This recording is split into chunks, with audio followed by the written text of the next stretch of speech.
kami dari kelompok 5 yang beranggotakan 3 orang. Saya sendiri Muhammad Faridi, yang teman saya yang kedua Muhammad Arsyad, dan yang ketiga Junaidi Purdana. Kami akan mempresentasikan tentang makalah kami yang berjudul Peradaban Islam Bani Umayyah Andalusia dalam mata pelajaran atau mata kuliah Sejarah Peradaban Islam. Mari kita simak pembahasannya.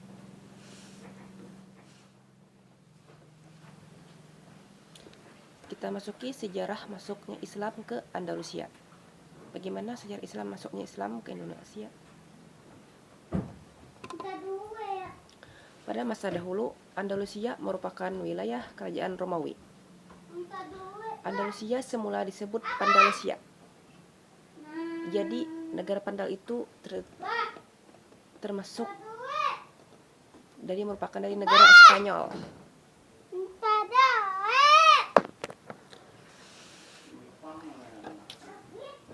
Selanjutnya pada masa itu terdapat bangsa Gothia Barat memerangi dan mengusir bangsa Pandal ke Afrika.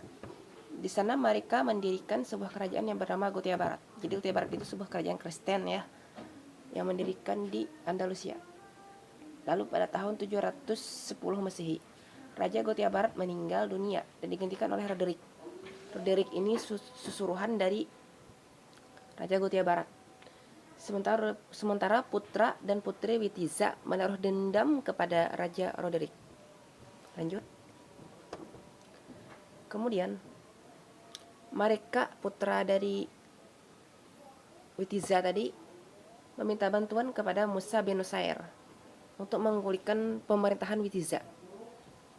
Maka mereka meminta bantuan kepada dinasti Bani Umayyah di Damaskus yang dipimpin oleh Khalid bin Walid. Pada masa itu Khalifah Khalid bin Walid. Kemudian Khalid bin Walid meluncurkan sebuah pasukan yang dipimpin oleh Musa bin Nusair dan Tariq bin Ziyad. Lalu mereka pun dalam 100 pasukan. Lalu mereka pun menuju dan memerangi Roderick. Dan akhirnya mereka pun meraih kemenangan. Kemenangan terbesar tersebut diraih oleh Tariq bin Ziyad dan Musa bin Nusair. Hingga pada masa itu masuklah Islam ke Andalusia. Lanjut.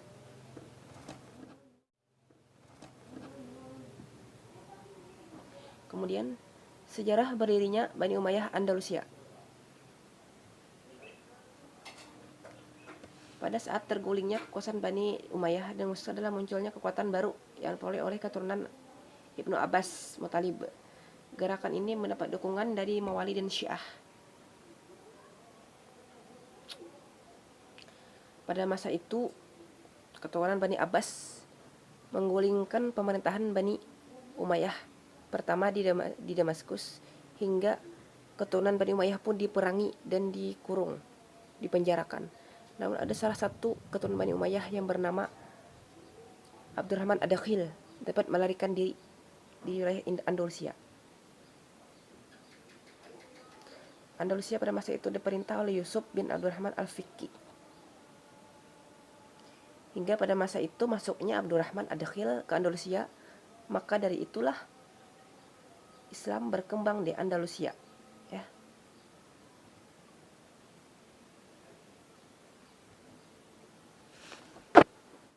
Baiklah, di sini saya akan melanjutkan pembahasan tentang Bani Umayyah Andalusia.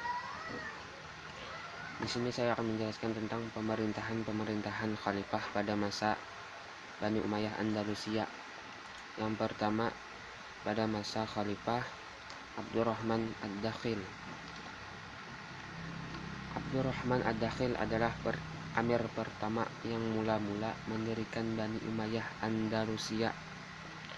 Hampir selama masa pemerintahannya selalu menghadapi ancaman yang datang dari Khalifah Al-Mansur dari Bani Abbasiyah. Di antara prestasinya yaitu mendirikan suatu kerajaan yang megah. Yang kedua, membangun masjid agung yang terkenal di Cordova, yaitu Masjid Al-Hamra. Yang ketiga, membangun gedung-gedung perguruan serta lembaga-lembaga ilmiah dalam berbagai cabang ilmu pengetahuan.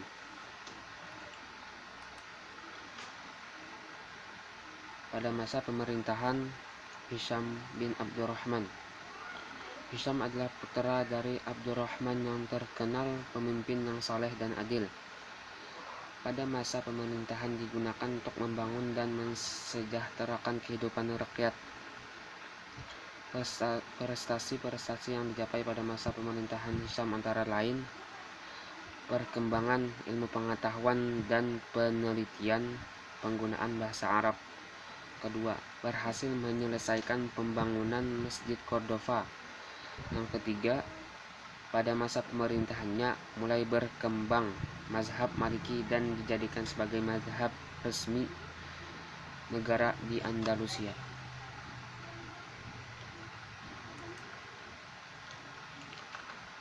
Selanjutnya, pada masa pemerintahan Al-Hakam I bin Hisham. Hakam adalah putra dari Hisham. Ia menggantikan kekuasaan ayahnya dalam usia 23 tahun. Berbeda dengan ayahnya yang memiliki sikap soleh, Hakam malah dikenal sebagai pemimpin yang suwak. Hakam malah dikenal sebagai pemimpin yang suka berbuat maksiat, sehingga menambah kebencian rakyatnya. Selanjutnya, pada masa pemerintahan Abdurrahman III. Dalam usia 23 tahun, Abdurrahman menjabat penguasa tertinggi di Andalusia. Ia mendapat gelar An-Nasir, artinya yang maha menolong. Artinya yang menolong. Pada masa pemerintahannya, ia berusaha untuk memulihkan keadaan di dalam negeri. Dia berhasil membangun kota Cordova sebagai kota yang besar dan megah. Selain itu, Nasir berhasil mendirikan angkatan laut untuk menghadapi Daulat Fatimiyah.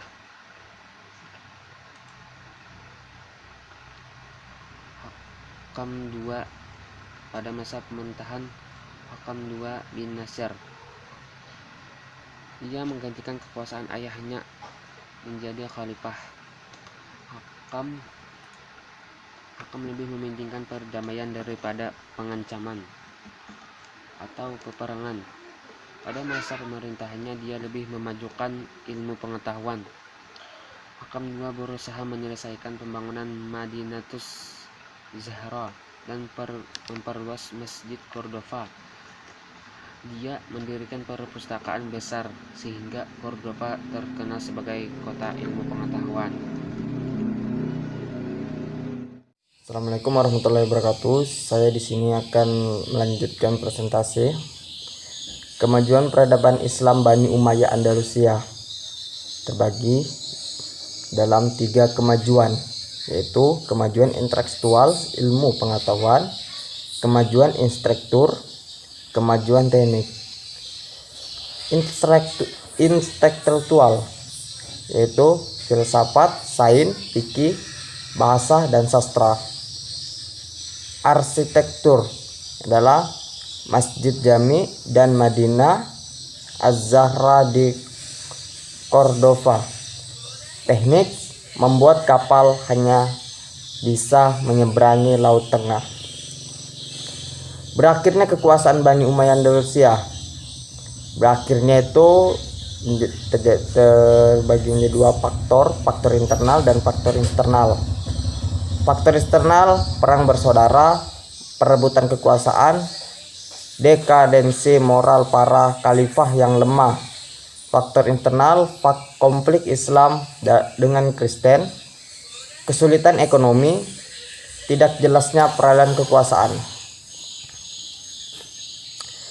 Ibrah sejarah Bani Umayyah Andalusia meneladani sifat para khalifah Bani Umayyah, bersemangat menuntut ilmu pengetahuan demi membangkitkan kejayaan Islam, menyadari bahwa suatu kekuasaan pasti akan berakhir.